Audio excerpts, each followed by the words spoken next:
Slint is a UI toolkit for building graphical user interfaces for embedded devices and desktop applications.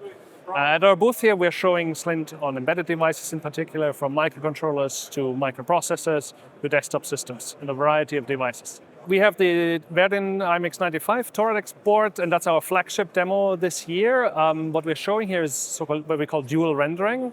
This is interesting for applications in safety-critical environments, where a certain part of the user interface needs to fulfill certain safety criteria. For example, it needs to be always visible on the screen.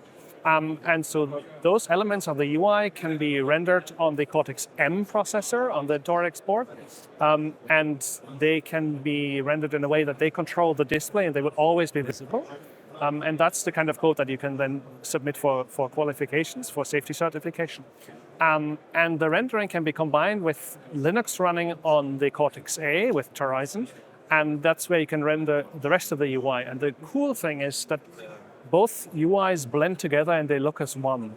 And what is kind of unique is that our toolkit allows you to design this dual rendering UI with one toolkit, with one product. In fact, our designer who designed our demo here, he didn't even have the hardware itself. So he designed it as one thing on his machine.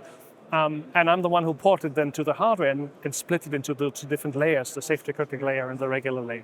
We've had a great deal of interest actually from a variety of people.